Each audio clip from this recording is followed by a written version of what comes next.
Bingo Blitz rules. If your bingo has ads in it, That's not a bingo. if it doesn't have the coolest tournaments, mini games, and the most breathtaking design, Nope, not a bingo. if your bingo moment makes you feel so excited that you just want to burst in joy and scream out loud, bingo! Sorry, so you're playing... Bingo Blitz? Now that's a bingo. Go for a world of excitement with Bingo Blitz, the #1 free bingo game. Download Bingo Blitz and play for free. Now that's a bingo. Streaming December 12th on Peacock. Paris Hilton and Nicole Richie are back That's hot. Loves it. for a show-stopping reunion that will prove putting on an opera is anything but simple. We're really good at this. One thing's for sure, they won't be upstaged. Good to have you back. Come on, we've got a show to do. Paris and Nicole, The Encore, a 3-part reunion special, streaming December 12th, only on Peacock. Let's hang out. Let's hang out. And let's talk about what legends are about. Let's hang out. And let's listen to two lesbians shout. Let's hang out. Let's hang out. Hey everyone, welcome back to Let's Hang Out. I'm Ellie Brigida. And I'm Lee Holmes Foster, and here's what's happening this week. This week in the Lesdom. This Week in the Lesdom is a place where we can touch base each episode about things going on with the podcast or otherwise. We are still in our Season 5 Patreon campaign. Once we hit 150 patrons, we will start releasing Les Essentials bonus episodes for movies that we might not be able to cover on our Les Essentials, but we still want to talk about. So you can join that at bit.ly/lespatreon. And we want to remind you that we are going to be starting our next crowdfunding campaign for our new musical podcast, Journey to the Heart. That's going to be kicking off at the end of the month, so we are just starting to let everyone know now so that you can get ready, limber up those retweeting fingers, those posting, whatever you got to get ready to start sharing the news so that we can help make our next musical, which we are very excited about. We are also looking for angel investors, so if you know anyone who has a lot of money, send them our way as well. Or even if you just wanted to pull together a bunch of friends, even if you all threw in $20 or something, we can use that big pool to promote some matching campaigns. So email us if you want to help us with that. That'd be a huge help. And we have some exciting news. Some of you may have noticed if you're following our social media accounts closely, you may have seen that all of our accounts for The Flame have been rebranded. So we are now officially running all of our social medias under our production company name for producing all of these shows that we're working on. So please say hello, everyone, to Dollar Bean Productions. Dollar Bean Productions. We are so Yes. excited. It took us quite a while to come up with that name. We had a very intense brainstorming session where we came up with all these intense and brooding production company names. And then we were like, that doesn't feel right at all. What if we were just Dollar Bean Productions? And it felt right. So we're really happy with where it's landed. And I even have a little bean necklace that Lee got me for my Happy birthday. So to celebrate our new venture. we're feeling real beanie. We're pretty beanie. And so that's going to be, if you're looking for any information on The Flame or on Journey to the Heart, or any whatever we do in the future, that's where you'll find it. All of them are now courtesy of Dollar Bean Productions. In the Greater Les universe, Zoe Kravitz says that her Catwoman is bisexual. I'm also going to take that to mean that in my head and in everyone else's head, Catwoman is bisexual throughout the universe. So I'm here for it. I mean, there's not a lot of things that are straight about Catwoman, right? No, she's a literal cat. Yeah. Lesbians love cats. Well, and isn't Catwoman is, yes, A, lesbians love cats. B, Catwoman is always kind of like vaguely man-hating, right? Oh, yeah. So It's not vague at all. Yeah, she hates men. Yeah, she is quite gay. Who's your favorite Catwoman? Oh, that's a tough call. Who wasn't it? Was it Michelle Pfeiffer who played her? And she did her own with the whip stunt, and it was freaking bomb. If you've never seen the footage of her doing that whole thing in one take with the whip, just look it up. It's not unattractive, let's put it that way. Yeah, Michelle Pfeiffer is pretty hot. Yeah, that's a lot. Remember I said I had a thing for Minnie Driver? That was in our Patreon only bonus episode. But Michelle Pfeiffer. Does it for you as well? Good to know. Oh yeah, Grease too. If anyone's keeping a list, you can just start, really filling in those spots on Ellie's. Doesn't take a lot. Does not take a lot.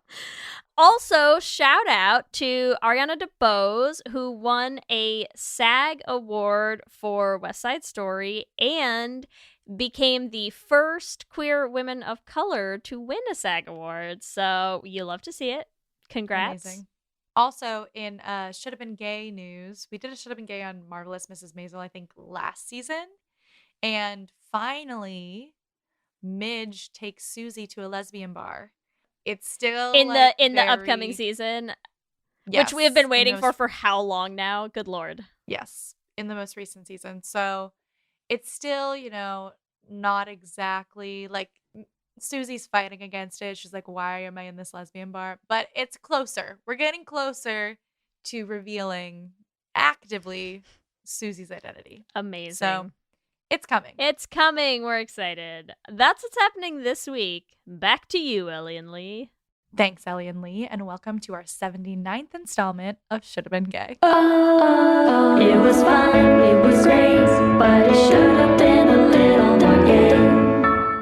And in this week's episode, we got all the ways to be WICKED. I wasn't sure which one you were doing, but I swear to God. I mean, there's too many to pick, I right? swear to God, I thought it was going to be this one. Wait, Ellie, not to make us wait to get to our guest for like a hot second, but can you tell me why I picked that song? Because you know this. I know you know this. Because Wicked is super gay? No. Although that is a great guess. A+ guess. That's not correct, though.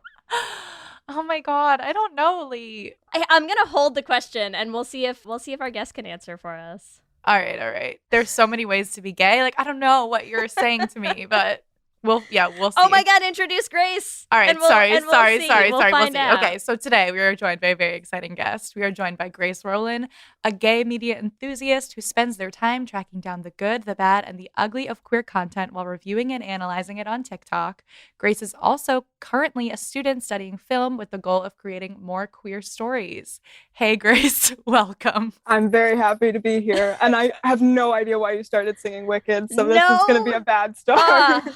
Okay. Tell Ellie, us. What's my favorite thing to talk about this season? Gayness? I mean, yes, but like one person in particular. I can't believe you're letting me down. JoJo Siwa danced to Wicked, so of course I picked Wicked. Come on. All right. Sorry, that was honestly really leaving me hanging. That there. was literally like that freaking meme of the guy like putting stuff together on the board. Like that Ellie's doing advanced calculus somewhere in her brain. No one is in your brain enough to put together that, Lee. I had a lot of songs to choose from. I picked the one JoJo danced to. Of course I did. All right, Grace, I have a question for you. Everyone was waiting to hear me talk about JoJo Siwa again this season. We all were. I have a question for you, Grace. If you were to start the episode with the gayest song in Descendants, what song would you pick? Space Between. Space Between. Not a thought. Not a second thought in my mind. I was, because I thought you were either going to sing Space Between or Wicked, or So Many Ways to Be Wicked.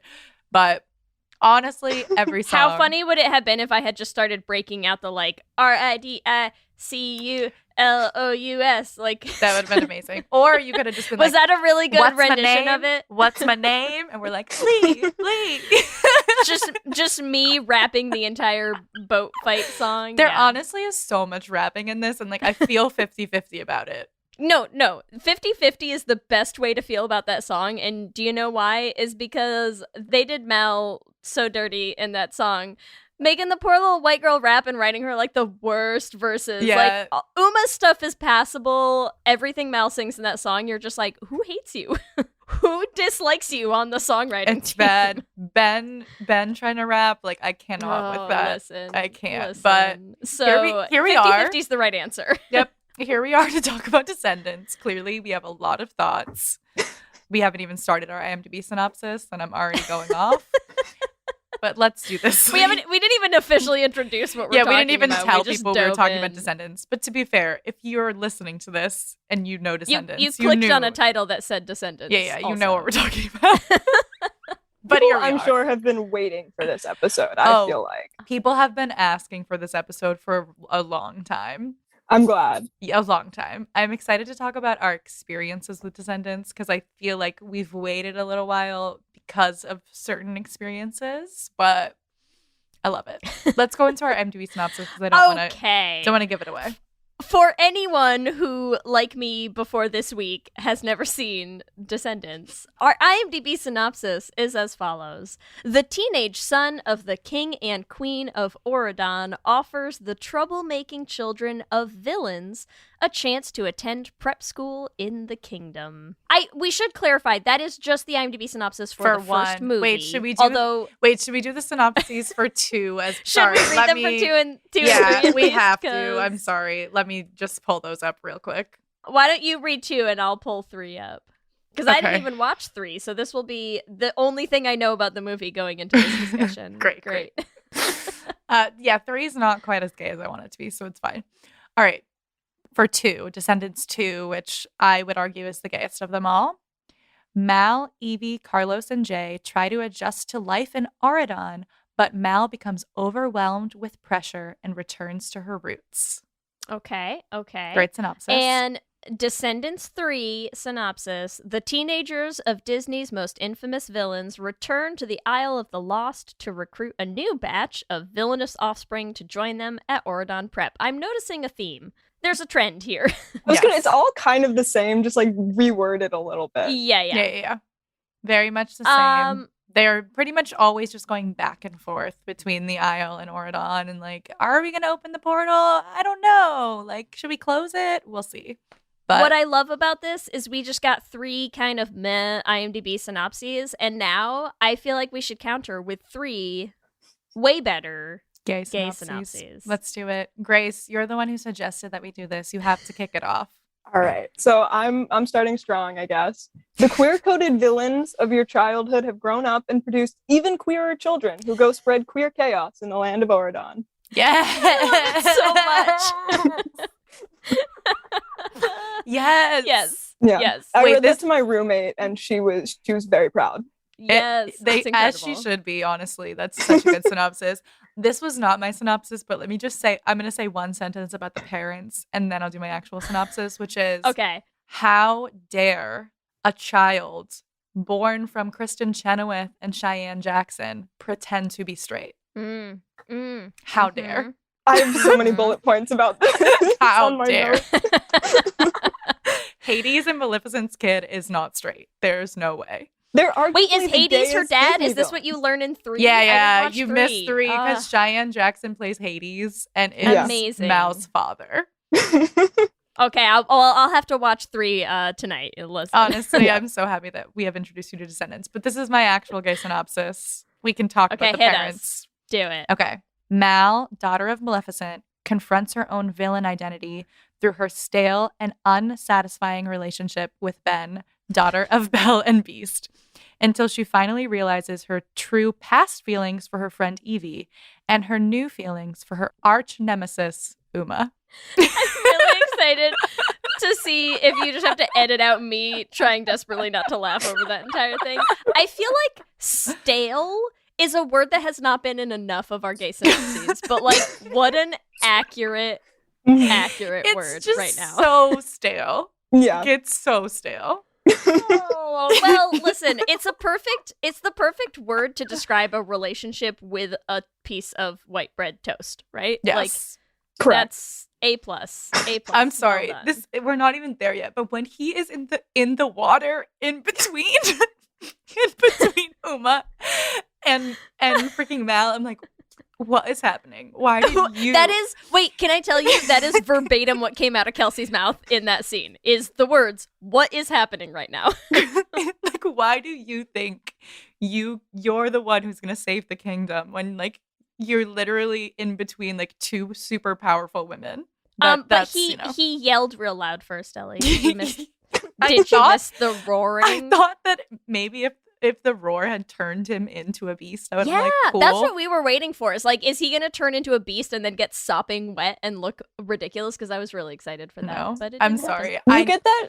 You get that in the 3rd movie. You get a little bit of a beast transformation, but Which not, makes it it's not worth it. slightly more interesting. Things Like, for a me to minute. look forward to. Listen. I'm sorry. I really told you before this. I have so many thoughts. You need to do your gay synopsis. I'm sorry. Okay. Let me do my gay synopsis, and then we can dive into all of our thoughts on this movie. So here's my gay synopsis for anyone who has not seen Descendants. You know when you've gone your whole life and you've never eaten a strawberry, and then one day you try a strawberry and you're like, oh my God, is this what strawberries are like? Like, this is amazing. And then the like boring guy that you're supposed to have a crush on is like, wow, do you want to like go like strip down and go swimming right now? And you're like, wow, actually, I'm just like super into this strawberry right now. Like, had you ever tried strawberries? And he's like, yeah, strawberries are great. And you're like, oh my God, all I want to do is eat strawberries now. Yeah. That's what this movie's about. Yeah. It's very accurate. I love these movies so much. Like, I really do. So let's dive in a little bit. We might have lost Grace already. Oh, I love it. These are like all of my feelings, just like straight out of the gate. I'm like, I can't. I just can't. No. Anyways, There's hashtag relatable content. Yes. Descendants. I That's also all I'm would gonna like say. to I also would like to say, like, just to prepare for this, we have a section of our outline that says like which character should have been gay. And I have 7 characters. It's a cast list. It's just I have 7 characters written down, yeah. I went to the IMDb page and I just started copying names down. It was at that point. Yeah. it's correct. It's correct. Because you're right. So Yeah. if you have more, please. Yeah. Like every one of them. But wait, first can we just real quick, I gotta hear everyone's what's all of our experience with the movie. I feel like we should start with you, Grace, because it sounds like there's some history there. Well, so I feel like I watched this at like an age appropriate time when I was like young What was enough. that like? Yeah, we're like as adults, like Yeah, me at 34 watching for the first time, probably different. I watched it and I think the queer aspect just like went right over my head. I thought it was catchy music, whatever. And then my mom decided one night that we were going to sit down and binge the Descendants movies again. And I realized the world of Mal and Evie did exist, and I was enlightened. And then watching this a third time, I don't know how I watched it the first time and didn't pick up on anything. It was an experience, and I was very glad to have a chance to rewatch. Ellie, what about you? Okay, so I have like a really actually interesting experience with Descendants is that I did watch it when I was an adult for the first time, but so it was my girlfriend's 28th birthday. We went to Miami. It was going to be this like big trip. And we rented this really nice hotel room. And then like one night we were like, you know what? We don't really want to go out. Let's just like order food and like see what's on TV. And what was on TV was Descendants. And so it was on. And we were like, okay, like we'll watch a little bit. And then we got sucked in. Like we hardcore watched Descendants.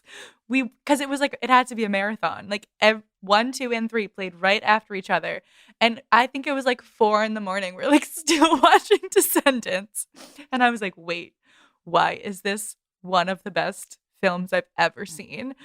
For me, because Kenny Ortega directed this. Lee, do you know that? I did not know that. No. So Kenny Ortega directed it. And so I was like, of course, because for me, I watched High School Musical at an age appropriate time.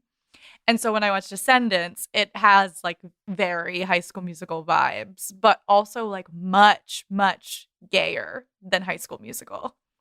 So yeah, I watched it. I loved it. I'm pretty sure I probably texted you, Lee, to be like, we have to do a Should Have Been Gay on Descendants. But this was like 2 years ago. Did. Yeah. Okay. Yeah. And we've had it on our list.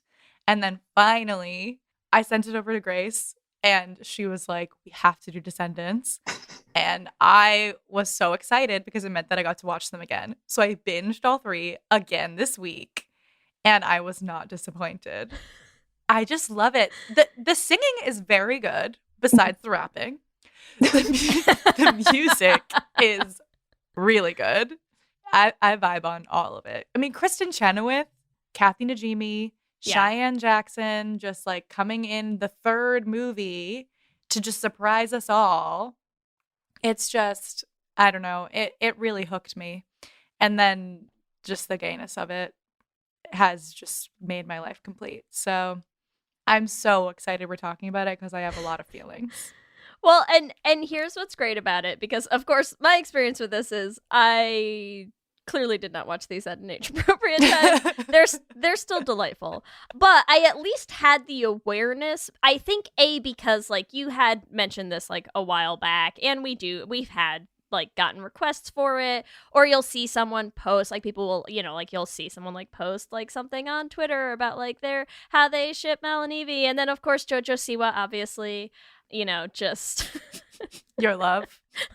Our Lord and Savior JoJo Siwa. I cannot. So I at least had like somewhat of like an idea going into this, whereas like my poor wife, who sits through so many movies for us to do these episodes with me all the time, where it's like Monday night and I'm like, oh, by the way, we have to watch 2 movies this week at least, so buckle up. And I was like, yeah, we have to watch this, like we have to watch these movies. It's called Descendants. Like we like stole my friend's Disney Plus login right now, so I was like, we can watch them, they're on Disney, we just need to like get the girls in bed and we can like watch these movies.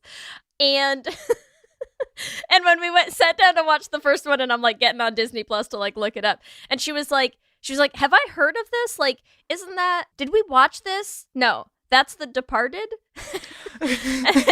Very much not. And I was like, very different. Yes, we have seen The Departed. No, this is not The Departed.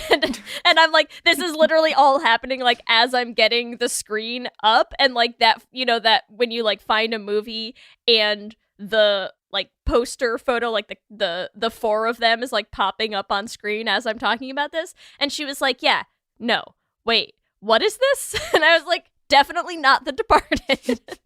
And then we watched them, and I mean, they're just fun. And especially like I did grow up at an age appropriate time in the heyday of Disney Channel original movies, and like it's like a nostalgic breath of delightful Disney air, you're just like, yes, it's like, here's the bad CGI of my youth that I've missed. It stands up. I've missed so much, and they're just as gay as every Disney Channel original movie always seems to be. They just can't make a straight one. I don't know what it is. It's not my fault. I blame Disney. Everything's gay. It just has to be that, like, I do feel like Disney loves to hire, like, very interesting women and boring men. And Ben. And just a rotating cast of Ben. A rotating cast of Bens. It is just an endless, like, assembly line of just white bread being sliced one piece at a time into their movies. And I love all of the other men in this, just to be clear. Like, everyone besides Ben. Jay, love him. Want him to get married to Gil and live a, like, meathead life. Like, can't wait. Just a happy himbo life. Yeah. But let's dive in. Actually, for this one, I know we usually start with which character should have been gay, but Grace, I was loving your synopsis.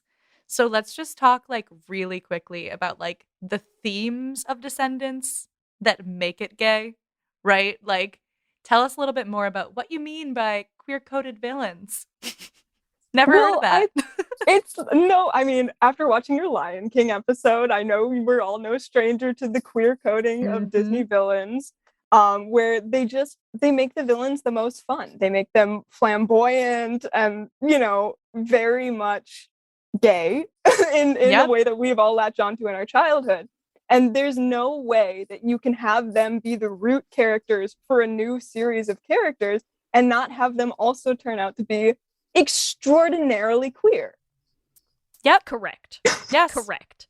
You are correct. I mean, let's talk quickly about, so the first film, right? We do have all of their parents, and we don't see their parents in 2 or 3, which is like really actually sad to me. Yeah.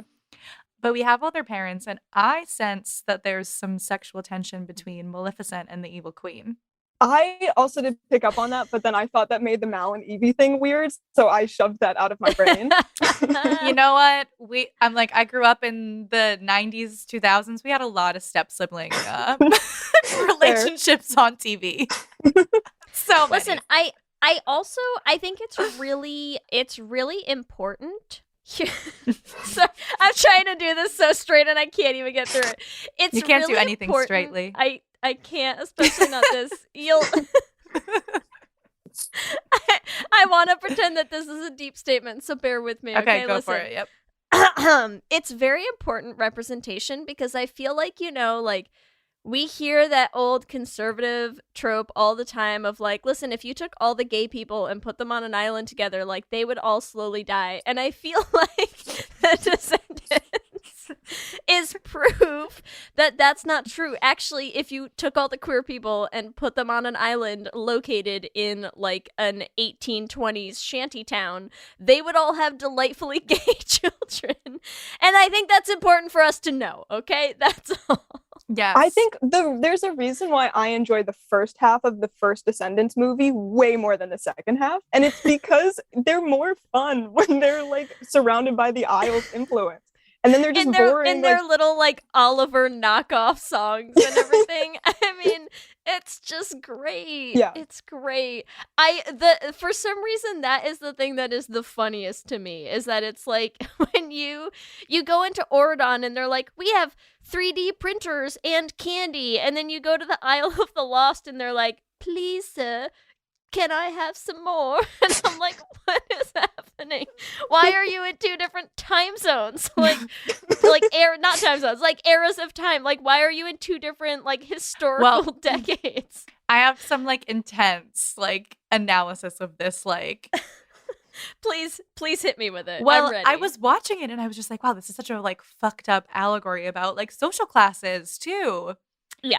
Sure. And I was like, oh my God. I'm like, okay, so like rich people, like even the third movie, which you didn't get to watch, Lee, but it's basically the point is like the good people of Oridon get like redemption and forgiveness, and like the poor people on the Isle get like jail and like completely cut off. Good. Right? And I was watching it and I was actually like, wow, this is intense. Because it's like very, and they're just like dee. And I'm like, this is actually like a pretty fucked up thing. Like, I also was rooting for pretty much everyone on the Isle of the Lost. Like, I don't understand why the whole story is about Oridon. To me, I'm like, okay, Mal, go back to the Isle of the Lost and stay there. Like, why do you even like Oridon? Like that. Well, that Evie's there. I mean, let's start there. Well, oh my God, sorry. That is so true. Because the only person she's upset about leaving is Evie. That's why they have the entire song, but I digress. Yeah, she doesn't get a duet with Ben. No, she gets a duet with Evie. Correct. Yeah. She literally never sings with Ben. No. Oh my God. That is so true. Yeah. Did they rap at each other at any point? I can't remember. No, like he sings at her. At each other. He sings at her in the first movie, but they don't sing together. And he's like swimming naked in the lake, and she's like, "Let me sing a song." You're so right. They never sing to each other. They like he sings at her. He also sings at her because he proposes in the third movie, Lee. So they get engaged in the third movie. I had a momentary little, okay, I'm fine. I'm okay. Oh God, it's the worst. I'm like, why are you guys getting married? This is so dumb. How many times does she have to give the ring back is what I want to know. Like, what, I mean, true. Anyways. Sorry, I'm going too intense, but my point is that I see the villains as like the far more interesting characters. And I feel like they're like so queer on the Isle, and then they go to Oridon and all of their queerness is like sucked out of them, and it's supposed to be like, oh yippee, like now they're good. And like this is actually like a nightmare. Like them going to Oridon is not their happy ending. Like them going to Oridon is them straight washing these villains. Yes. You know, and well, because Grace, you said you listened to our Nightmare Before Christmas episode too. So you know how when we talked about Nightmare Before Christmas, I was like, I could see like Halloween Town being both super gay, and I could also see Christmas Town being like the super gay allegory. There's only one Yeah. There is one interpretation here. Auradon is you're absolutely correct, Ellie, is straight washed. It's Yes. straight land. This is straight McStraighty hetero town. Yeah. Yeah. Yeah. Correct. It really is. Well, of course it is. They took all the gay people and shipped them to an island. Yeah. Well, Yeah, I have lots, like that first scene in the first movie tells you a lot about Auradon, but I'm not gonna, we can move on to where you guys need to go first. No. Let's Please tell us. Let's Please talk tell about us. that. Yeah, Okay. what does the first scene say?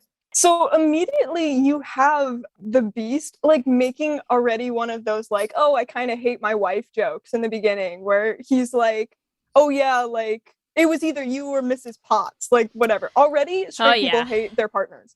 And then you have them talking to Ben about like his proclamation about wanting to invite the villain kids over.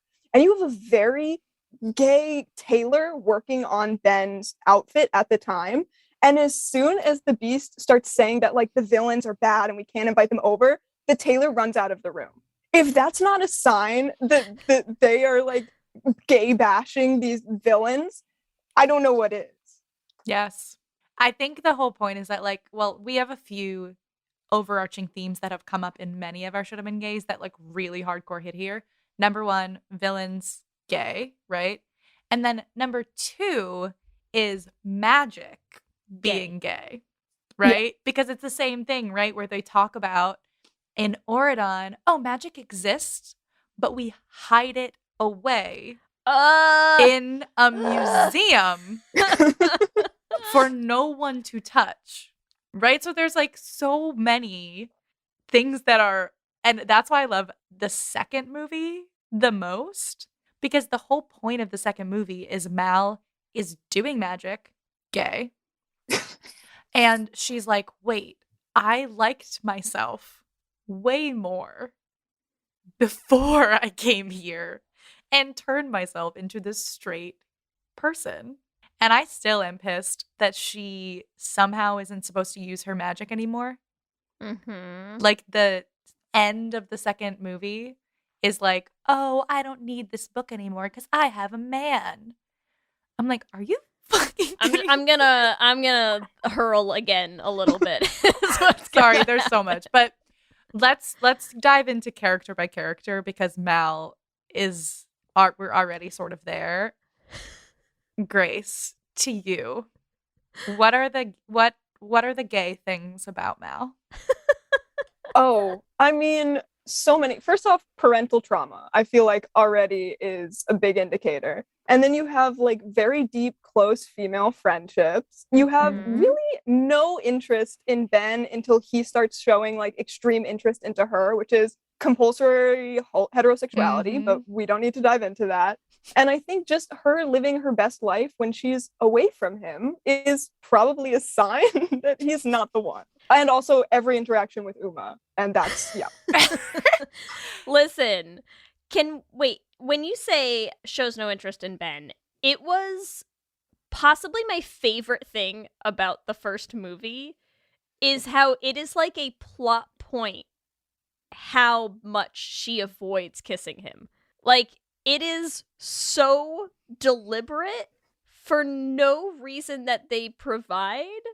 And it is so funny. Like, it's so comical how much she avoids ever kissing him, to the point that they use it as their little ending tag thing as the very last shot of the movie when they're like, they still haven't kissed. They're doing this. She gives him a hug, right?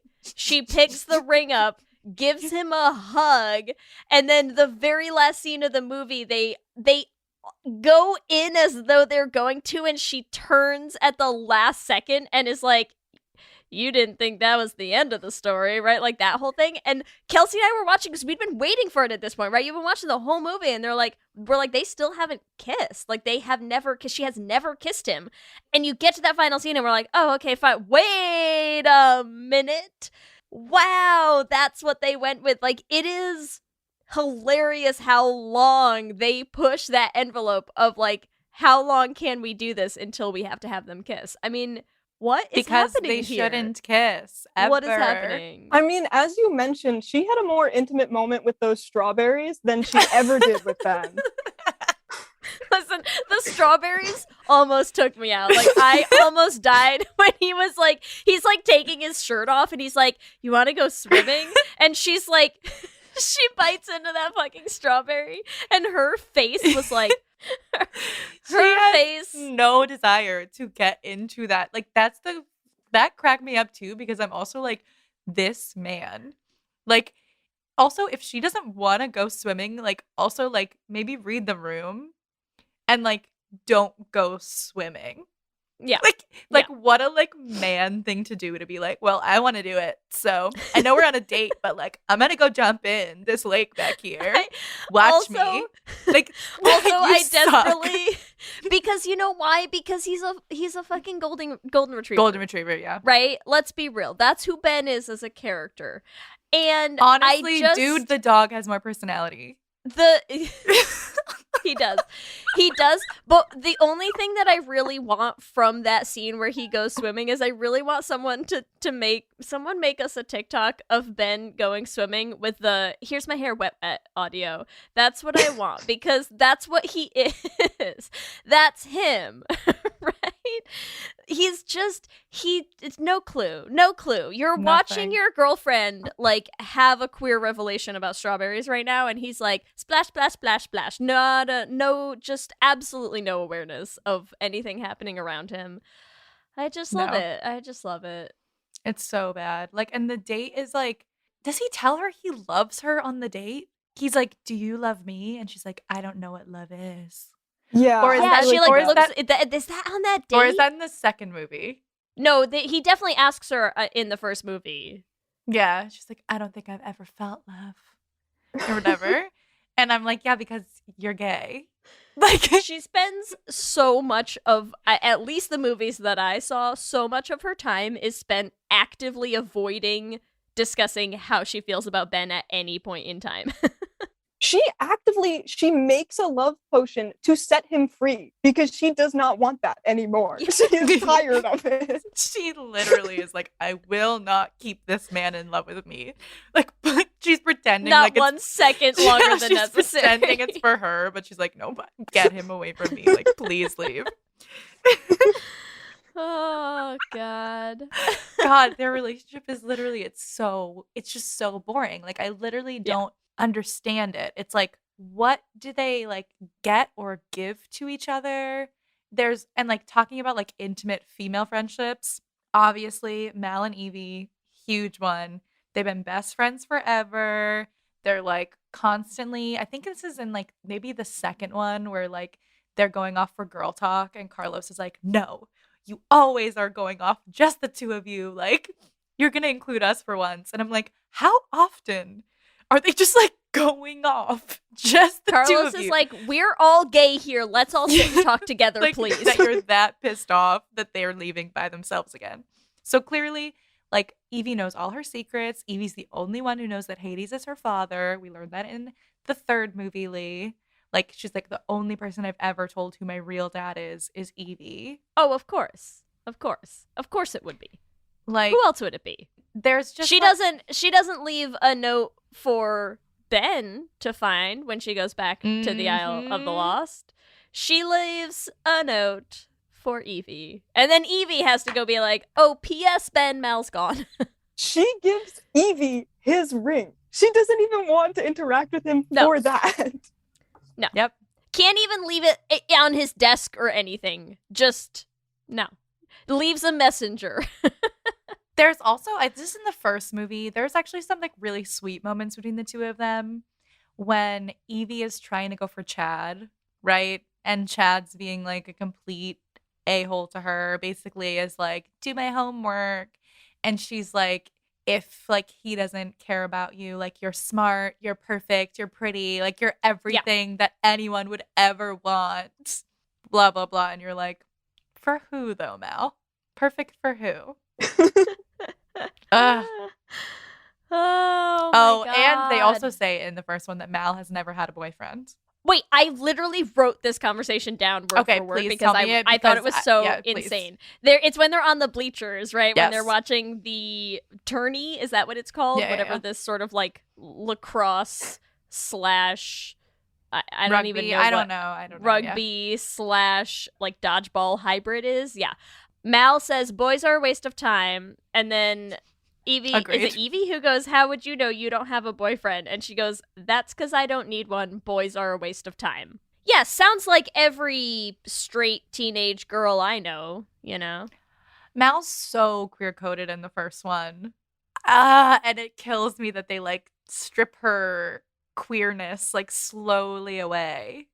You can't even, with that conversation, you can't even pretend that it's just like, oh, it's because Ben is good. No, she's saying there are no boys that have ever held her interest enough for her to care. Yep.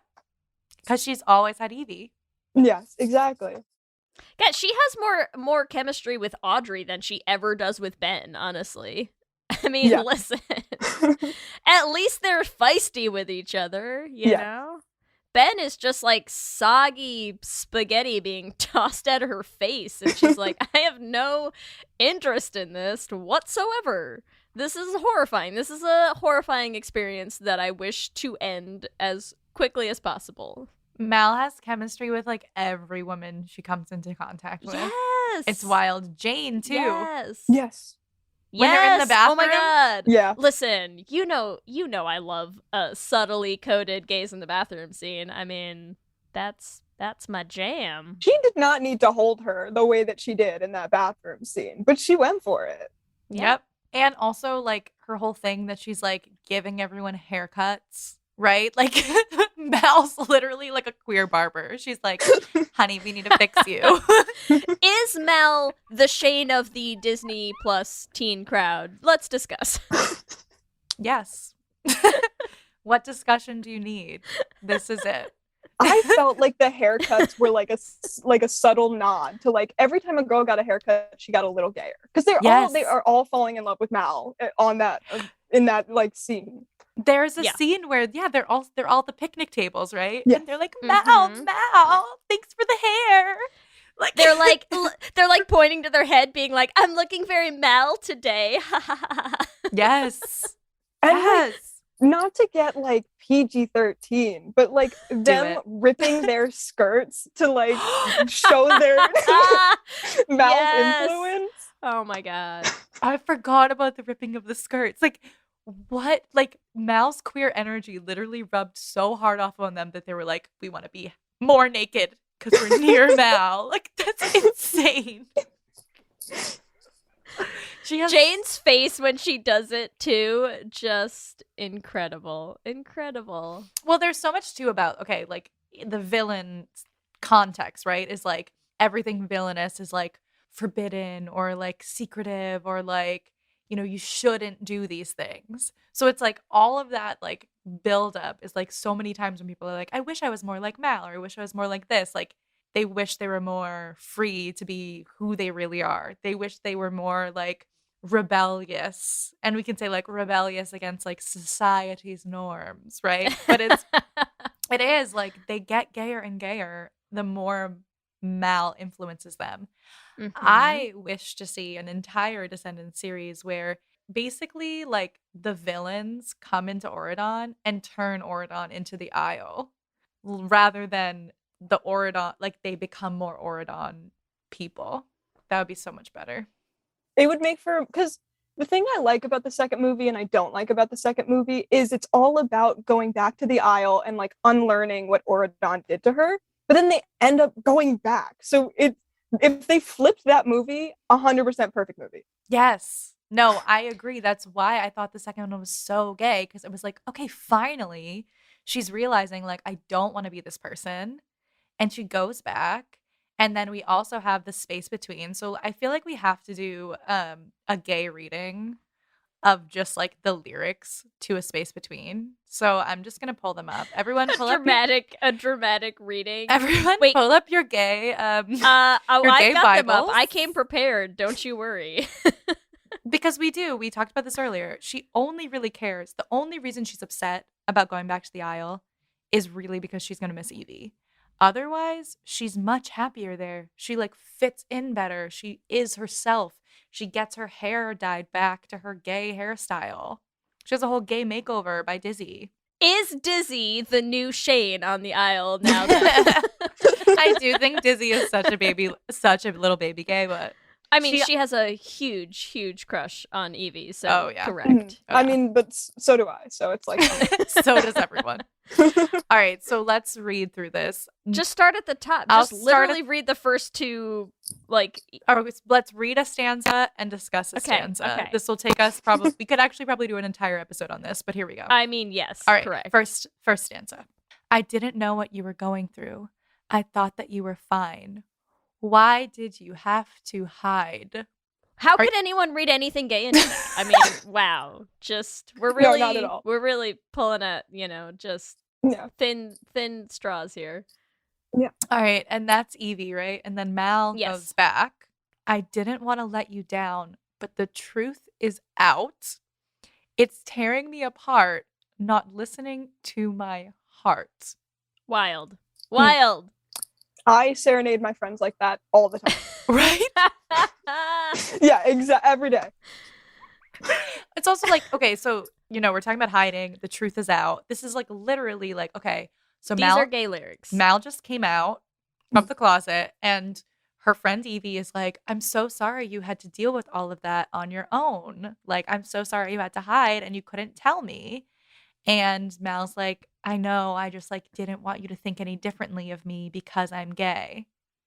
Like, that's literally what that's about. There's no other interpretation of that. Nothing. All right. Who wants to read the next part? Well, are you actually going to have us read the entire song? Because most of it. Why? You want to pick a few lines? I was going to jump to the getting into the chorus of it. All right. Jump into the chorus. Okay, so they both start singing together, and they sing, and you can find me in the space between where two worlds come to meet. I'll never be out of reach. Yeah. Listen, here's what I love about this is I feel like really at its core, what a bisexual anthem this song is, right? Yes. Let's look at their hair, the color scheme. You can find me in the space between. I feel like it's like I just don't belong. It's just talking about the gray world. area of sexuality, right? Like somewhere in the space between on the spectrum. And there's also when it says where two worlds come to meet, that's also giving me like two become one vibes. Yes, like correct. Two people meeting, feels very sexual. Not gonna sugarcoat that one. And yeah, it's just a gay song. What else? What else, Ellie? Come on, there's more. I know there's more. There's like a specific gif of if you get it right, there's a spot where like they lean in, they look like they're about to kiss, and then they like kind of pull back, but it looks romantic. It's the forehead part.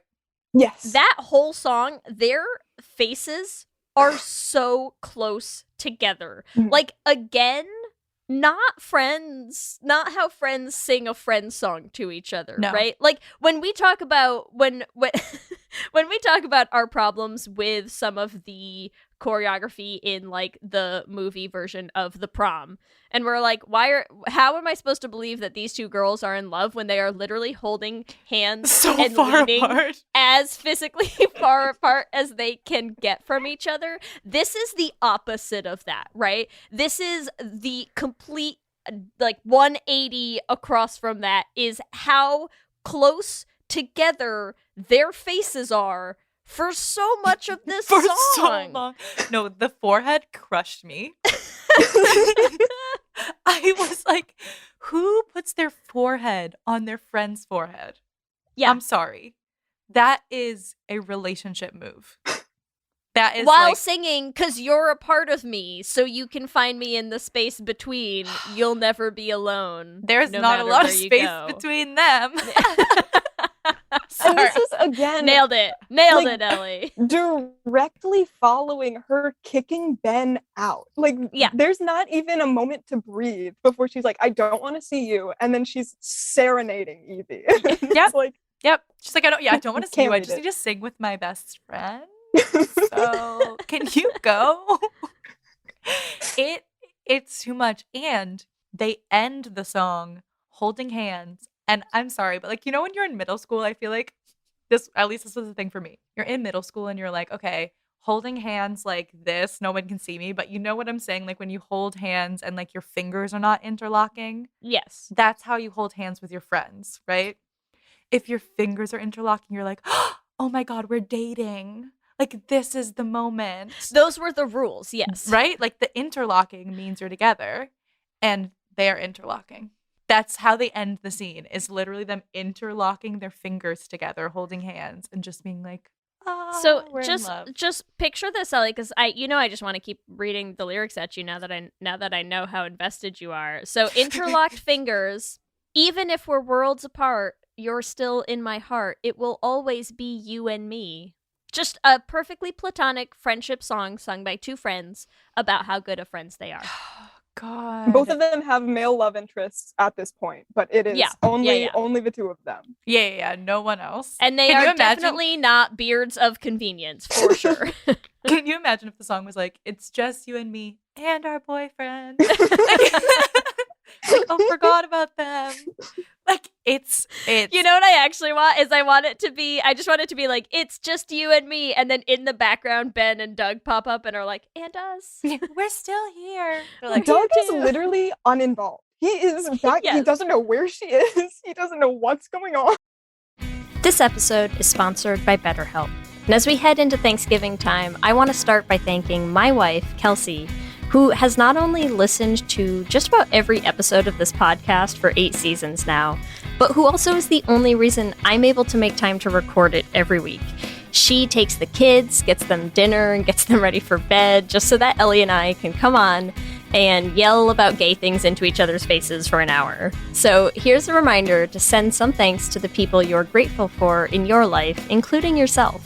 I've been in therapy for a long time now, and one thing that's so important about therapy is how it teaches you to be more intentional. And being intentional about gratitude and how to show that to the people you appreciate is just one of the many benefits that I've gotten from therapy over the years. If you've been thinking of starting therapy, consider giving BetterHelp a try. I know how hard it can be to find time for regular therapy, and BetterHelp is designed to be flexible and convenient for your schedule. You can fill out a brief questionnaire to get matched with a licensed therapist, and you can switch therapists at any time for no additional charge. If you want to start being more intentional about gratitude in your life, visit betterhelp.com/letshangout today to get 10% off your first month. That's BetterHelp, HELP.com/letshangout. Let's hang out. For many businesses, the holiday season can be both an exciting and stressful time. With so many balls in the air, one thing you definitely want to know you can rely on is how you're selling your products. And with Shopify, you can rest easy knowing it's the home of the #1 checkout on the planet. Nobody does selling better than Shopify. And when it comes to successful brands like Aloe, Allbirds, or Skims, an often overlooked secret is all the things that go on behind the scenes that make selling, and for shoppers, buying, simple. For millions of businesses, if you take a peek behind that curtain, you'll see that Shopify is what makes it all possible. Shop Pay boosts conversions up to 50%, so that's more happy customers and way more sales going. It's true all the time, but especially this time of year, your commerce platform better be ready to sell wherever your customers are scrolling or strolling, on the web, in your store, in their feed, and everywhere in between. Businesses that sell more sell on Shopify. Upgrade your business and get the same checkout we use for Realm merch with Shopify.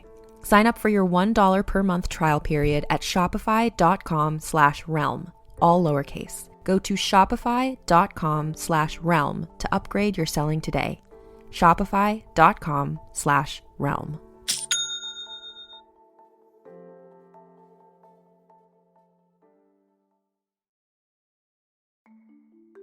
For many businesses, the holiday season can be both an exciting and stressful time. With so many balls in the air, one thing you definitely want to know you can rely on is how you're selling your products. And with Shopify, you can rest easy knowing it's the home of the #1 checkout on the planet.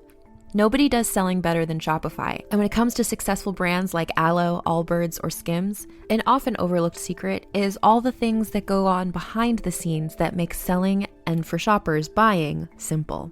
For millions of businesses, if you take a peek behind that curtain, you'll see that Shopify is what makes it all possible. Shop Pay boosts conversions up to 50%, so that's more happy customers and way more sales going.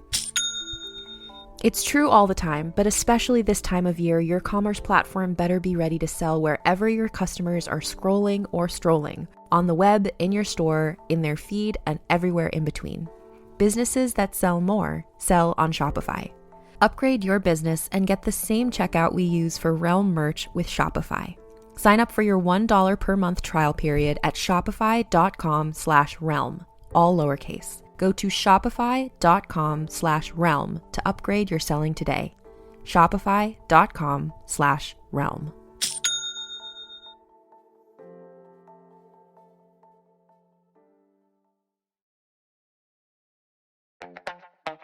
This episode is brought to you by Skinny Pop Popcorn. Perfectly popped, endlessly delicious. Oh, so light and crunchy. Skinny Pop Original Popcorn is the snack you've been searching for. Made with just 3 simple ingredients: popcorn kernels, sunflower oil, and salt. Snacking never felt or tasted so good. Perfectly popped, endlessly delicious. Give yourself permission to snack and pick up Skinny Pop Original Popcorn today. I also, this must be in the third. Let's talk quickly about, because we've talked about Mal and Ben. As we're talking about Mal and Evie, we do have to talk about Evie and Doug.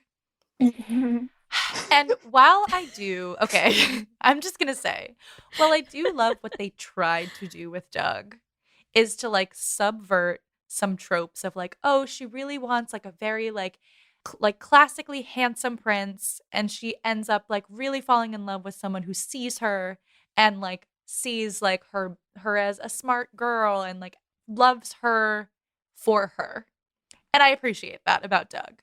However, it's just like it just makes no sense. Like you barely see them together, and like whenever you do, it seems like she's like, oh, Doug, like my good friend Doug, like pat on the head, Doug. And there's just no chemistry between the two of them. So I'm like, yeah, cool. But like they have no chemistry. That's the friendship between like a lesbian and a really supportive man, and they talk about women together. Yes. That's what that is. Yes. 1000% yes. And in 3, which I'm sorry you have not seen it, Lee, but in 3, it's okay. Spoilers all across the board tonight. It's fine. First of all, Doug's hair in 3, like, oh no, oh no. I don't know who allowed him to walk on set like that and say like it's okay. Yeah, like this is a good look for you. He grew it out, so he's like wearing a man ponytail. Oh which, no, like, Doug. To each and their it's own. Just like the grossest little low-hanging ponytail. That deserves its own episode. Just that. It's not.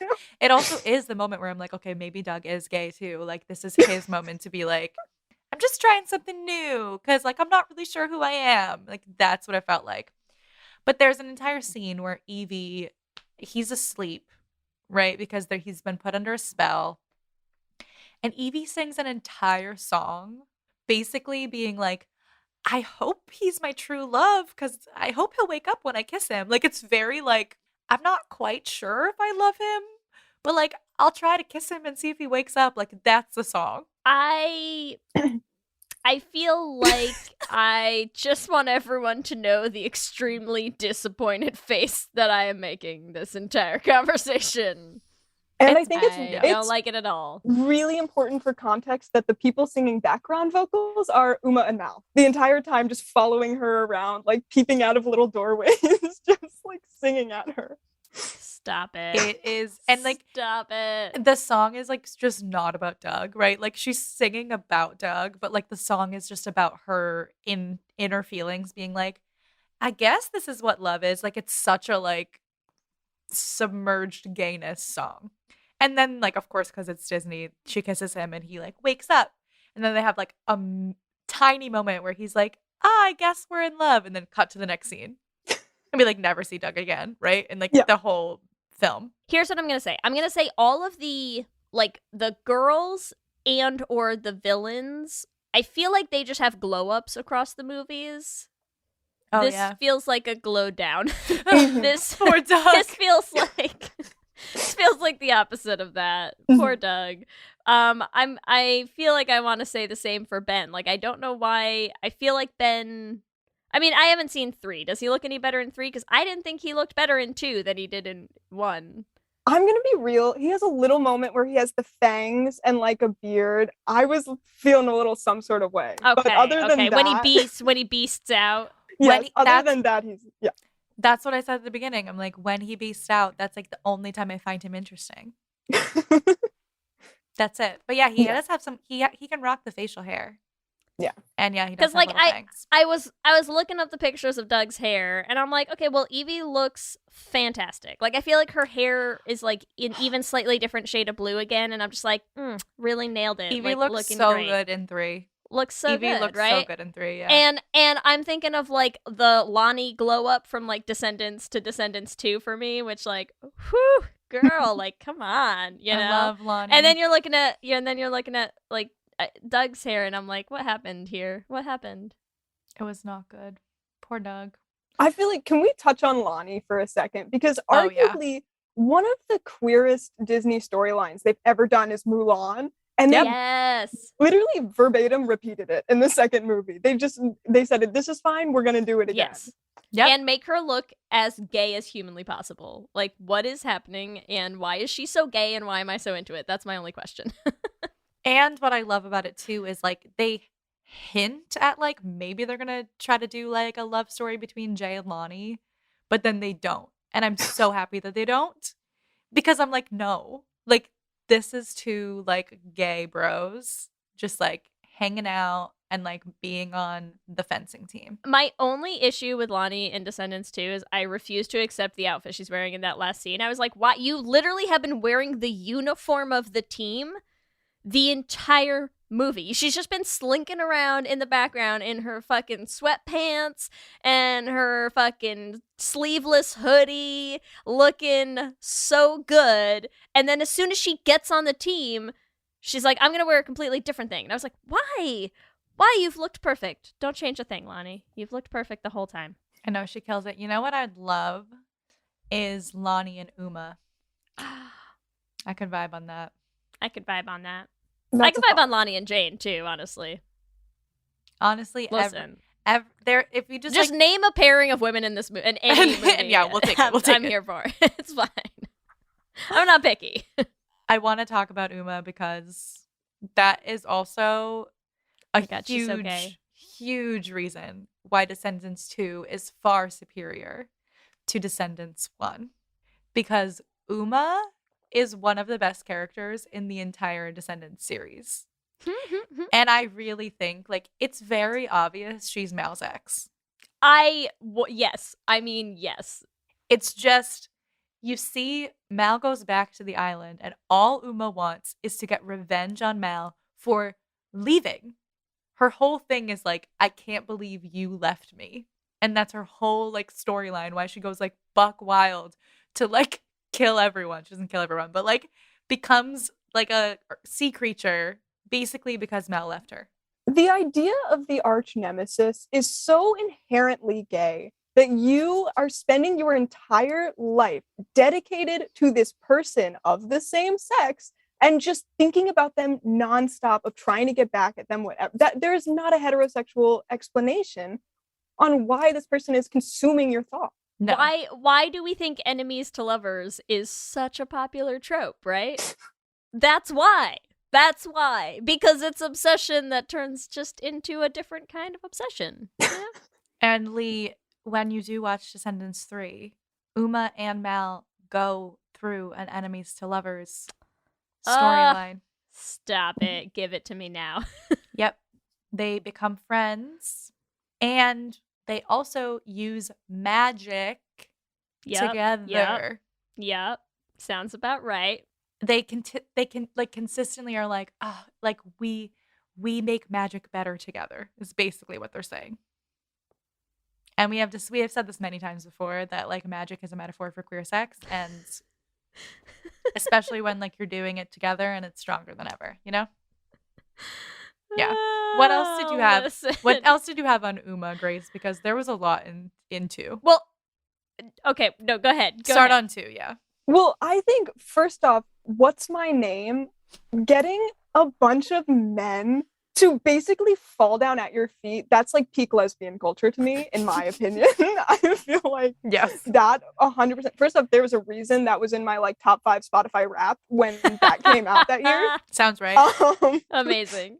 It was incredible. And then also, I just think Uma had such good chemistry with every woman she spoke to. It wasn't just I don't know what China Anne McClain is doing, but there is something in every conversation that she has. Yep. There's the scene, I didn't write down any of the dialogue here, which I should have, but you know the scene where they're in like, Mal comes into Ursula's kitchen? Mm-hmm. Did anyone write any of the dialogue there? Because I know it was gay. I didn't. I should have as well. I got a little distracted by just all the sparks flying everywhere. I mean, come on. Are you talking about the arm wrestling scene? Yes. Yeah. There was no need for contact, but they made up a reason for contact. They literally were like, so let's try to settle something. How should we do it? Should we wrestle? Insane. And she wrestles her without even knowing what she wants in return. So she's just like, yeah, let's just wrestle because I want to. Yeah, that was intense. There also was just like, she kidnaps Ben, right? So I feel like there's also this thing with Uma where she's like, you know, kidnap the new boyfriend. Yeah, right? Mal, you left me, so how about I steal your boyfriend and I'm gonna take him. And then she even tries to steal him, quote unquote, too. Like she shows up at the end and is like, look, Mal, someone's in love with me. Remember what that was like?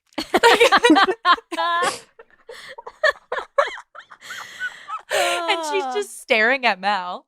She's not having any fun with him. She doesn't care about it. It's only for Mal, which is like it's whoever wrote this knew what they were doing, or they didn't, and they just gave us like the best gift they possibly could have. It's so performative, right? It's like literally like she has Ben on her arm, but like he could literally not be there. Like she's literally like dancing with Ben and like looking at Mal. Like, you see this? See it? Yeah. Can we also discuss how she just has like a little gay crew of pirates? Like everyone around her is gay. Cause listen, Harry? Girl, please. I mean, listen. I love Harry. Listen. Also, I would just like to say that Harry is a beautiful, beautiful man. He has such good bone structure. That face is perfect. Well, I mean, also, he's just flawless. Like, can we discuss some of my favorite Harry moments? Yes. Because they're also lyrics, and you know I love this, right? Here's our first introduction to Harry. Harry introduces himself by singing, "Hey, she's the captain, I'm the first mate. Enemies seasick, can't see straight." Yes. Oh my god. Okay, Harry, okay. And then he proceeds to, like, just rub himself up against Ben tied to a pole for a while. Like, I don't know what's going on there. I feel like he thinks he's being intimidating, and I'm like, you're just flirting. Like, No, he has moments with both Ben and Jay where he's trying to be intimidating, but it's just him, like, flirting with them. And it's like, this could go either way. He's just I'm like, I'm sorry, what do you think is intimidating about coming up to a tied up man and like putting your face inches from his face and going coochie coochie coo? Like, what? I'm pretty sure he also says to Uma, you said that I could hook him. Okay, wait. Sorry. This is okay, I have to prepare for this one because this, I think, is actually my favorite thing that happened in the entirety of the 2 movies that I watched. Oh, all right, here we go. Okay. In the big fight rap song. Yeah. Okay. I feel like Grace knows where I'm going with this. In the big fight rap song, which is called It's Going Down. Yep. Harry gets his moment to shine as well. Okay. Yep. And I'm gonna read starting with Uma's line that kicks him off because it's important for the rhyme that is happening here, okay? So Uma goes, "So that's your big speech, huh? An empty ultimatum." And then Harry takes over with the following lines. "All it takes is one swing, and I'll humiliate him. Matter of fact, make one wrong move, and I'll debilitate him. And if he even starts to slip, I'll eliminate him. All it takes is one wrong look, and I'll... And then they stop him from finishing that line, which I'm convinced has no other ending than penetrate him. Like, what else is that building towards? I'm sorry. And Uma cuts him off going, Harry, we get it. Chill. And I literally paused the movie to laugh so hard because I was like, what just happened? Like, what is this movie rated? What is going on right now? What Harry, my lord, Harry. There is a lot of sexual tension between him and Ben. What? Like, a lot. What's supposed to go there? What do we think is supposed to end that line? Like, someone else tell me what is the obvious thing that we are supposed to be able to fill in our brains that he didn't say out loud. I got nothing. I feel like it's also added to so I have a lot of like tension between Harry and Ben, I feel like. But I think Ben in this movie, he becomes bisexual. I think he goes through his little arc with chilling like a villain. They're literally teaching him how to be gay. Yes. And then he gets his chance to shine his like gay final exam, if you will, with Harry. Yes. I love that too, because it comes back to our shit with like being a villain is just really means that you're queer. Yeah. And they're like, and he's like, he loves it on the aisle too. Like, he's definitely like, he's like looking around. They're like, don't look at that man. Like, he's like looking at men when he's there a lot. Like, he keeps just like looking around wide-eyed and smiling. Like, it looks like an adolescent, like their first time at a gay bar. And they're like, oh my God, this is so cool. And they're like, stop looking at them. They will have sex with you. And he's like, what? That is such an appropriate analogy because one guy like opens his trench coat and he like is trying to grab things from under there and they're like, get away from there. He is all in. He is. Yeah, he's too excited. Oh my God, Ben. Yeah, and Harry also has like great chemistry with Jay. All of the above. Yep. And in that, there was another thing in that fight scene where Mal and Uma are fighting each other with swords. And there's a point where Mal's like, you miss me? And it's like so sexual. I was like, what the hell? Like, I'm like, I understand that's like a thing people say in fights, but like, you didn't need to say it like that. Like, clearly Uma misses you. That's the whole point of this film. Like, she misses you so much that she wants to take over, like she wants to break the barrier so she can be with you. I wish I wrote this line down. I just remembered from like the arm wrestling scene that they have dialogue where it's basically like Uma's basically saying like how much she's been stalking Mal and like whatever. And Mal's like, well, that's interesting. I haven't even thought about you since I've left. And that is such like a post-breakup line of like, what can I say to hurt her the most in this moment right now? It really, like, they read so hard like exes. Like, it's all Uma's thought about since Mal went to Oridon is like, how can I get back at her for breaking my heart? And so this is so random, but it's gonna be in the Q&A later, so I have to mention it. Have you seen, there's a short film, it's called Descendants Under the Sea. Okay, so when I was on Disney Plus, if you look up Descendants, it's like 1, 2, 3, and then it had Descendants Under the Sea, and the picture on the thing is Uma. Yes, and Uma and Mal. Mal, right? And I'm like, so what the hell? Like facing off. Like, right? Yeah, like a face off, right? Yeah. And it's like, short film. And so it's 10 minutes long.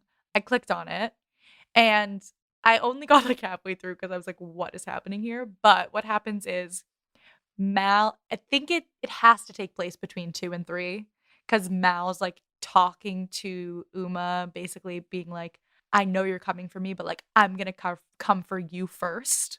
And she jumps into the water. She goes under the sea, and they both sing Kelly Clarkson's What Doesn't Kill You Makes You Stronger. Oh my God, stop it. To each other. Which, like, hold on. Stronger lyrics. Let's just look at this. Isn't it like, the bed feels warmer, sleeping here alone or something? It's a breakup song. Yeah. It's a breakup song.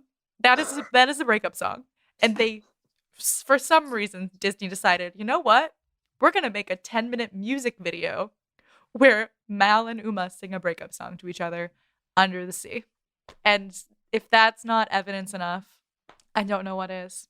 Wow, wow, wow. I know. I love the two of them together. I do. That's why, like, in my synopsis, I was like, I do feel like Mal and Evie, like, were in love. But I feel like Mal and Uma, for me, like, meet each other more where they're at now. Especially, I think they have more continuity into the third movie, where, like, the Mal and Evie thing kind of drops off. Mm-hmm. But, like, they sing a song together in the third movie with other people, but still, the one where all the knights are dancing, it's very bizarre. Oh, yeah. I just love these movies. But yeah, like, Lee, they literally turn into, like, in the third movie, basically Uma, Harry, and Gil come to Oridon to help them save everyone because Audrey is the villain of 3. Okay, so fascinating. And that's Audrey also makes a gay transformation. I love it. Queen of Mean. Queen of Mean is such a gay song. I would totally like. People have had to done Queen of Mean like as a drag. Like I could totally see it at drag brunch. I think also what is an indicator that it's a gay song is that they have an official mashup Disney released between What's My Name and Queen of Mean just together. I cried when I saw that was out, and then I listened to it on repeat for days. Yep. I also feel like that makes a lot of sense to me because I could totally see Ben being the kind of guy who just like keeps being the last guy that girls date, you know? Like, you know how sometimes, listen, we all know those guys exist, right? The guys who just have like a string of now queer exes, like I could see Ben being that guy. That makes sense to me. That feels right. I know. I'm like, Grace, do you have a person in your life like that? You're nodding aggressively. Yeah, I know. I dated a dude in high school, and then just after that, it was just like one gay girl after another. I feel bad for him. Like, he like blames me for like putting a curse on him for that. Oh no. Well, I guess you're welcome to all the girls that you helped, but sorry. Sorry to this man. Sorry to this man. Yeah. We all know this man. I mean, I could see Ben being that. That feels right to me. Yeah. Oh yeah. They start becoming friends again, and like Uma helps basically save the entire day because the only way that she can use magic, Mal got the like ember from Hades or whatever, and the ember doesn't work anymore because it got wet, and the only way that they can make it work is for Uma and Mal to do magic together. And they literally do magic together. I remember my first time doing magic with a girl, right? It's just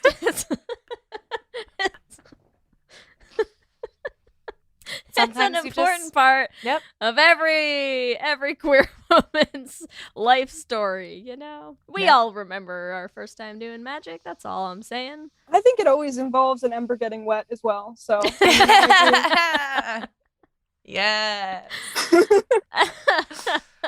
Oh man. But it shouldn't always be with your ex is what we're saying. Anyways, listen. Some what's happening? What are we talking about? Yeah. That's also like another gay stereotype. It's just like the one ex you can't let go of, Oh, they knew their audience. Oh, wait. Okay, sorry. While we're on exes that you can't let go of, I do need to go back to Evie and Mal for a minute. Great. Because I have this written down, and again, this is a throwaway thing that is not addressed or dealt with whatsoever. I get what they're setting up with it, everyone. It's fine. But listen, the scene itself is still never addressed. So while they're on the Isle of the Lost in Descendants 2, and I can't remember if it's before or after they sing the song. It must be after, right?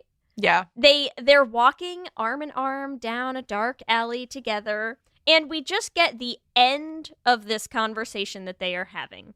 And the end of this conversation goes like this. That one went on for actual days, like it mattered, right? We were both totally undone by true love's kiss. Works every time. And Evie says, I really thought that's what you and Ben had. What? Yep. What is happening in this conversation? Because, look, once again, somebody please provide for me an alternative explanation than them recounting like a days-long bang-a-thon of them of them being undone by true love's kiss. Like, what is happening? And I would like to say too, if they're reminiscing about something, you remember magic didn't exist on the island.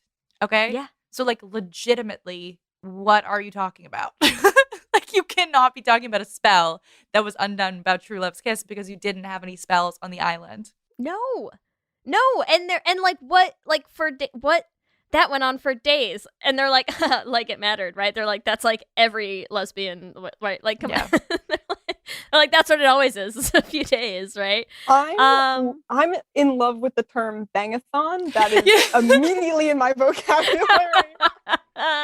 That's the most important takeaway from today. Yeah. Malin, you have clearly had a few. I went back and we watched the conversation again, and I was like desperately trying to find some other interpretation for that conversation. There is none. And there was none. There is none. There's also she's not like sad that Ben and her weren't true loves. Like she sounds almost a little interested. She sounds like, oh, like I really thought that you were involved and taken, but now that you're not, like it's not the tone that a friend would take.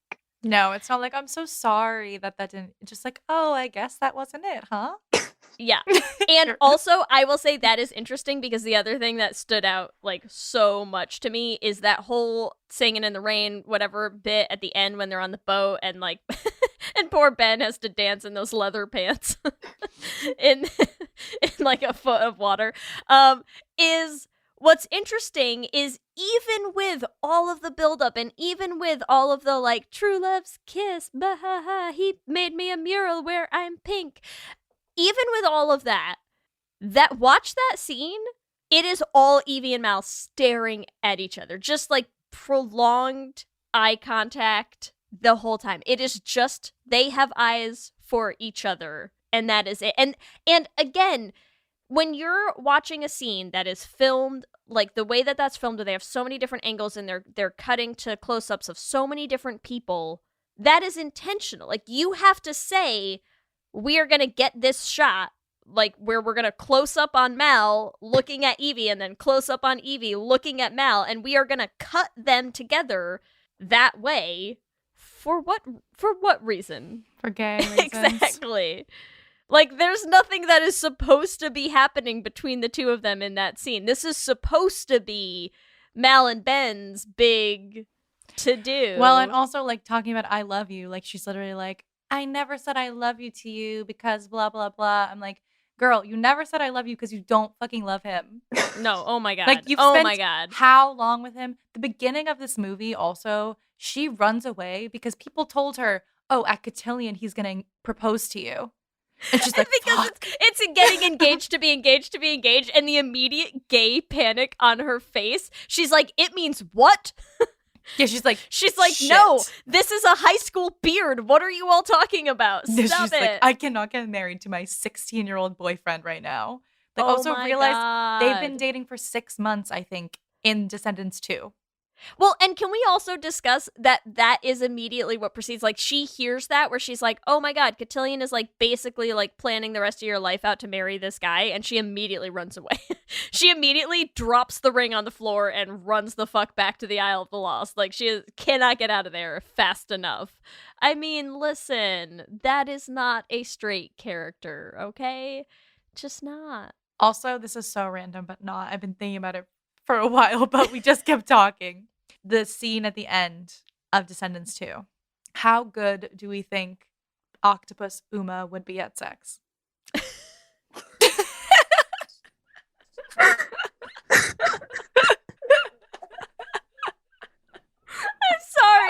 I'm sorry, but that is just like really tentacle stuff is not where I thought we were going tonight. And here we are, everyone.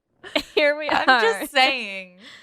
No, that is such a valid question, honestly, and I think I will be thinking about this for a very long time now. Yeah, you're welcome. Only because Kelsey and I like finally did start watching Sex Education is I feel like I wish Lily, the character, was here to have this discussion with us. Just what a listen. What a great crossover. Listen. I mean, how do you think Dragon Mal is in the sack while we're there, right? I feel like that would be a little scarier. Not gonna lie.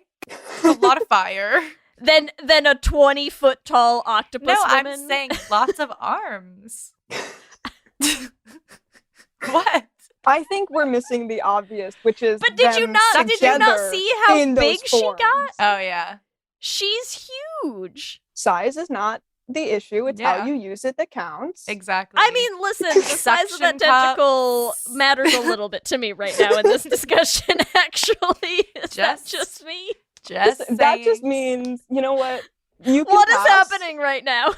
One more tentacle for Uma and I on whatever encounters we have. Good God. Sorry, I'm so sorry, but I had to. Poor fucking Ben diving in the middle of that being like, I am a tiny man. And you're like, what? Why? Ben, get out of here. That was honestly the worst moment. We already talked about this, but like, why also Disney? Are you saying to us, these two powerful women are fighting, and the only one who can save Oridon is this tiny man who just says, hey, why don't we all get along? And that why works. Don't we not? Yeah. What the hell?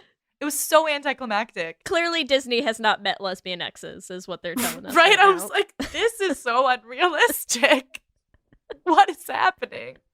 You're like, that's not how this looks at all, okay? No, I'm like, those two literally, like, they probably, like, were gonna fly and swim away way far from the boat, deal with their shit in the wide open water, and then we're going back to the tentacles. That's it. Break up Here's sex. my theory is they spent way too much money on getting Bobby Moynihan to voice the random dog in the middle of the movie, and they blew their CGI budget on that. Correct. True. And they were like, all right, well, I guess we just gotta throw a man in the water. Exactly. The worst. The worst.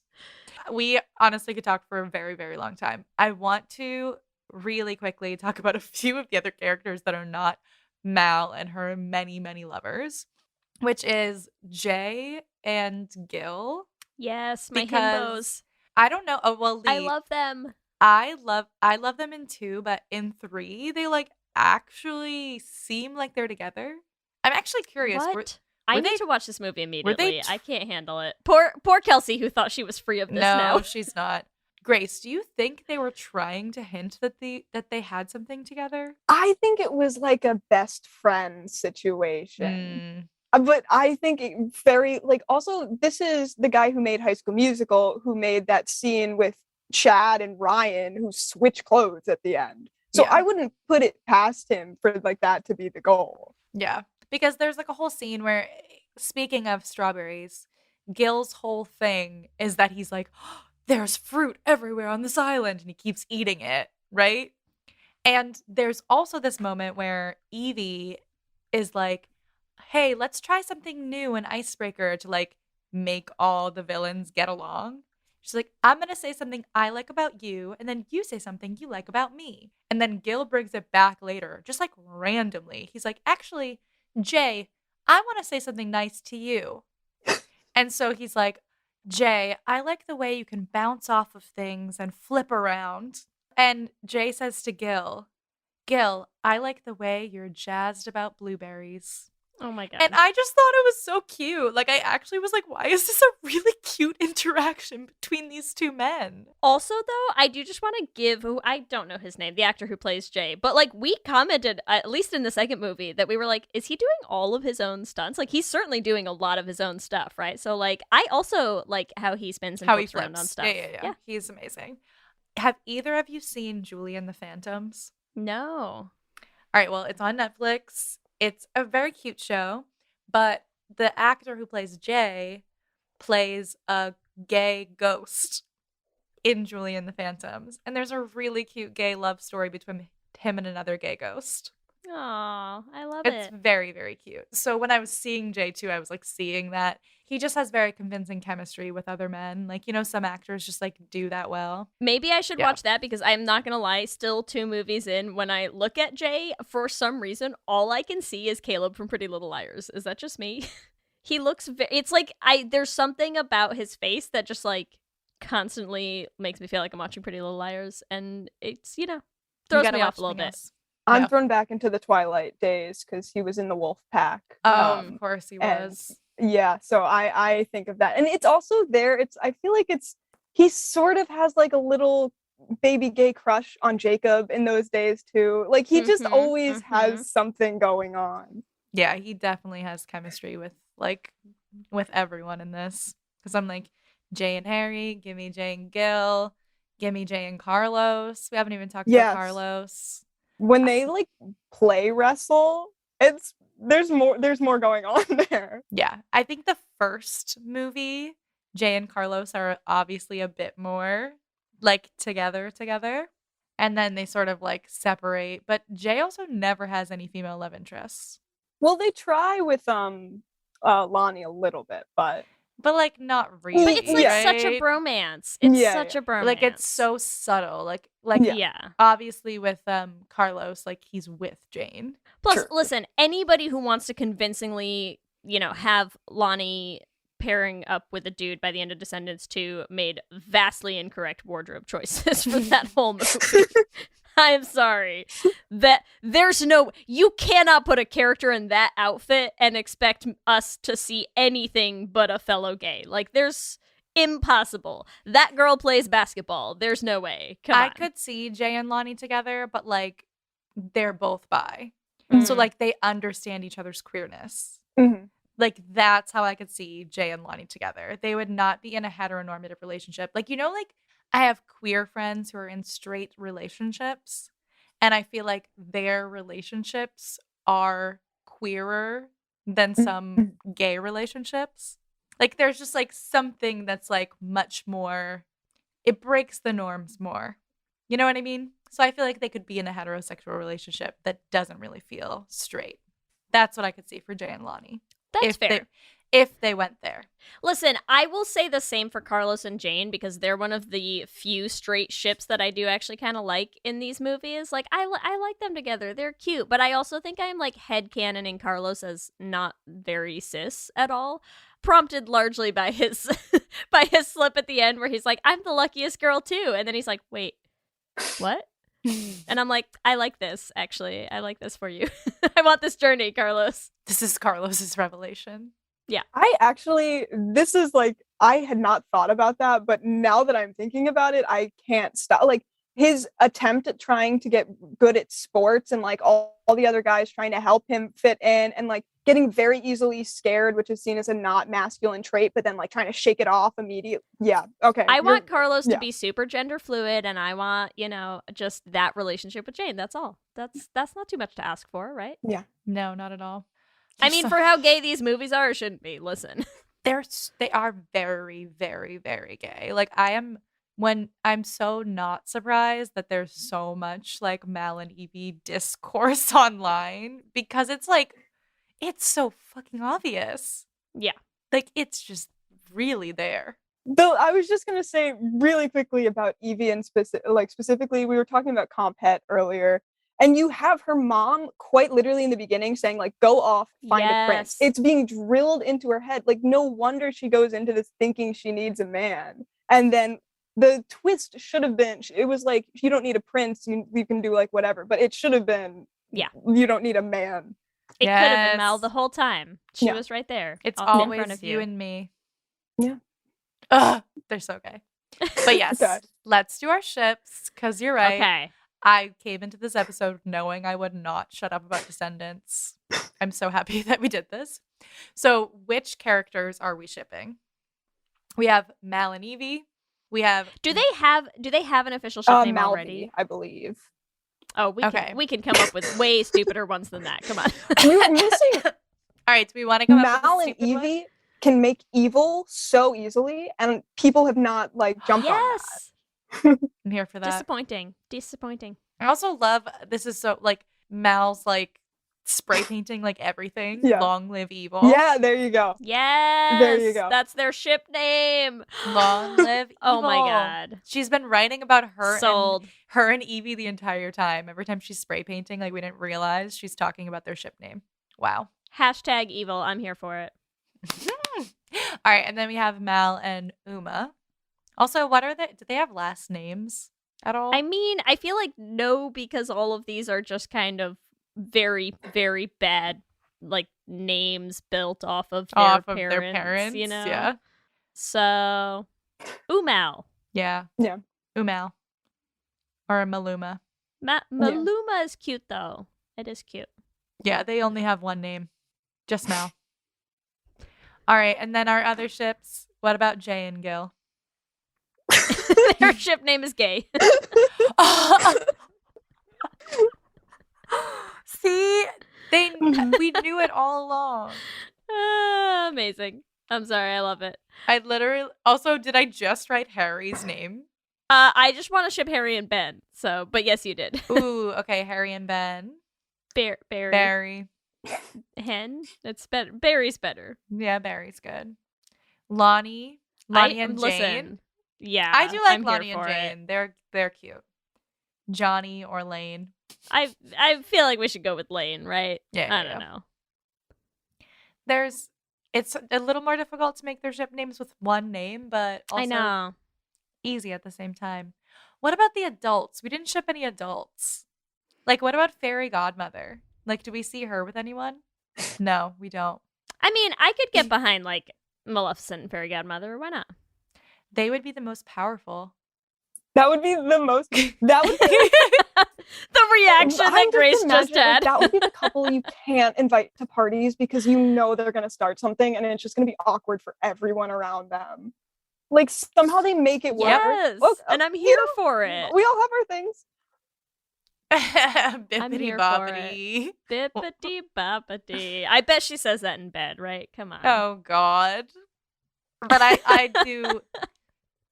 I feel like maybe also Maleficent and the Evil Queen. I think they have a little more banter going on. And, oh my God, I'm sorry, but I have to say one more thing, which is really that the parents are so gay because Hades and Maleficent, like the whole thing with Mal is that he left when she was young, right?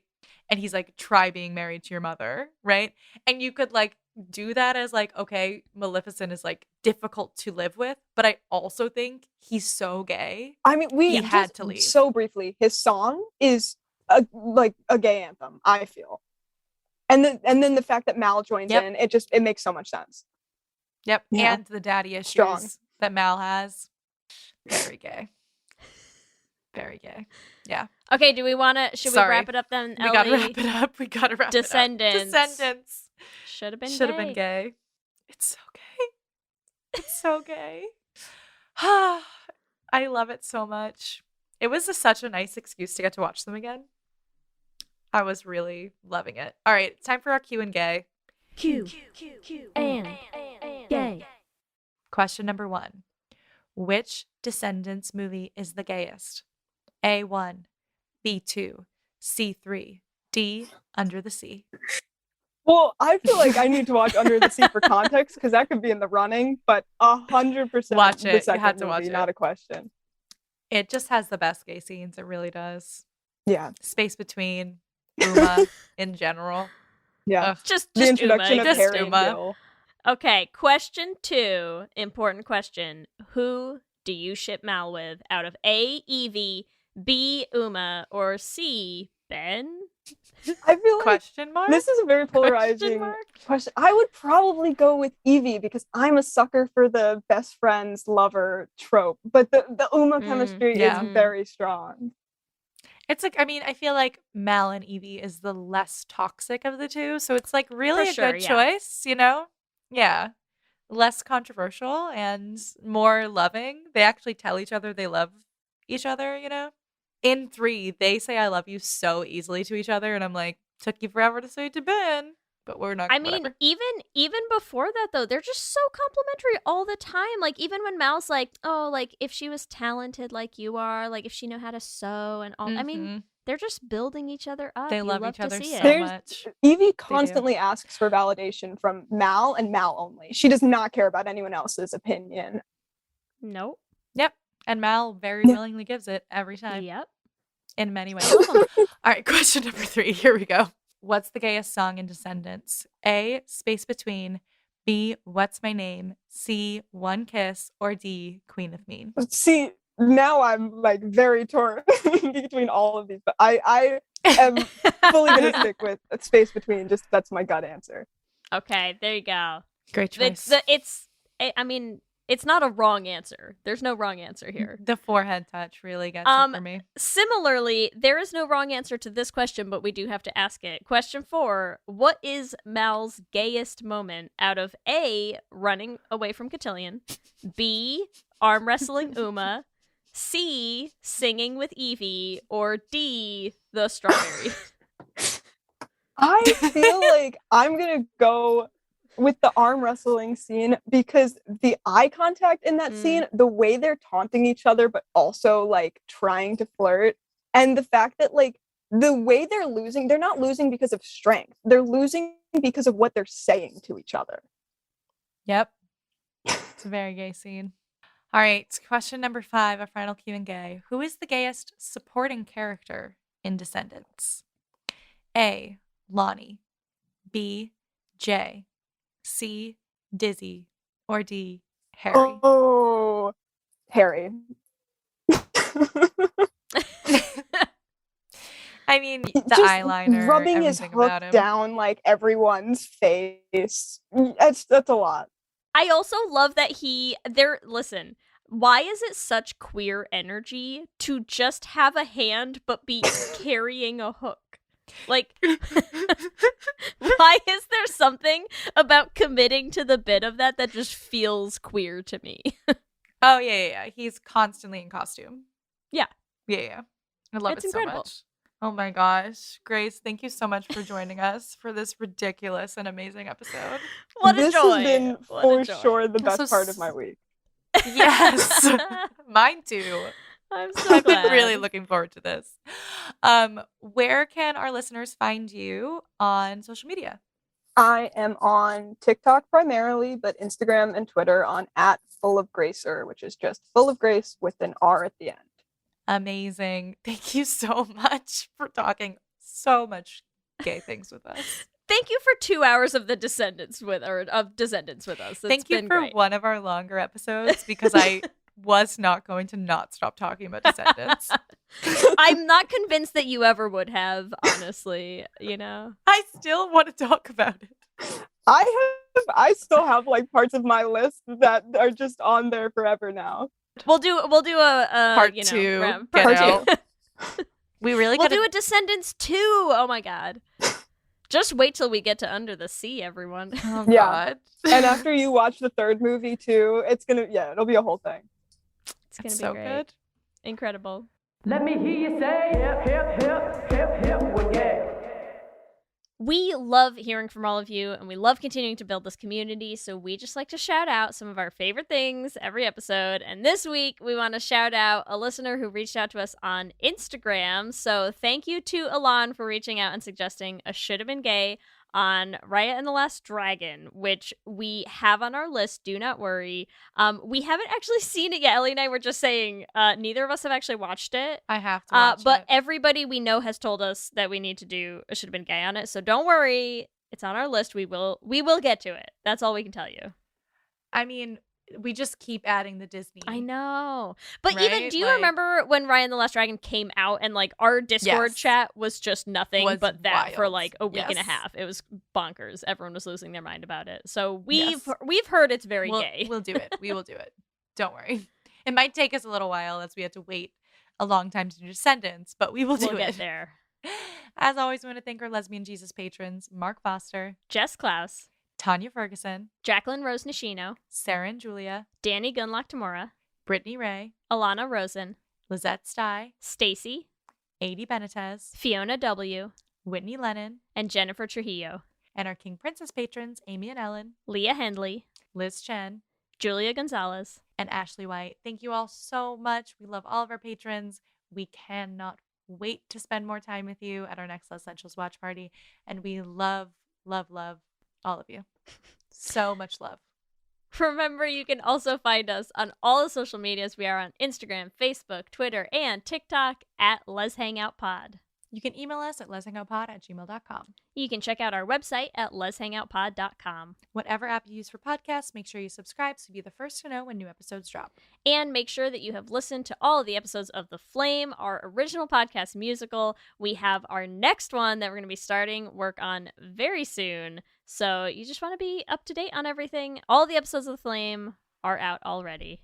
We're also posting videos up on our YouTube channel, so make sure you subscribe at youtube.com/letshangoutpod to catch them. If you want to support the podcast, the first way that you can do that is to rate and review us on the Apple Podcasts app. It is free, it is easy, and it helps new people find the show. If you want to support us on Patreon so you can help us get to 150 patrons and start releasing our Les Centrals bonus episodes, you can do that at bit.ly/lespatreon. And as a reminder, if you want to help us make another musical and get The Flame up on stage, we have a Patreon dedicated just to our musical podcasts. You can find that at bit.ly/theflamepatreon. If you want to get some Let's Hangout merch, you can get that at bit.ly/lesshop. We have all kinds of mugs, t-shirts, all kinds of fun merch. You can get that at bit.ly/lesshop. If you want to follow us individually, you can find me on Instagram, Twitter, and TikTok at LSH Foster. And me on Instagram, Twitter, and TikTok at Ellie Brigida. With that, I'm Ellie. And I'm Lee. And let's hang out again soon. Let's hang out.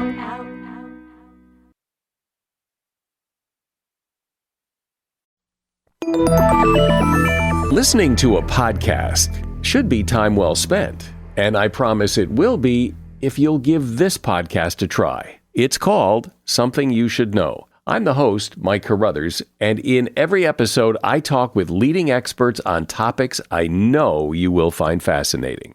From why people can't keep secrets, what your favorite music says about you, why your pet acts in strange ways, and so much more. Something You Should Know is designed to give you information you can use in your life and give you great intel that you can share with others. I'm told it's a binge-worthy podcast. And with over 1,000 episodes, there's a lot to binge on. Something You Should Know has been ranked in the top of the Apple Podcast charts consistently for a long time. I know you're going to like this. I just need to get you to try it. Something You Should Know. It's available wherever you listen to podcasts.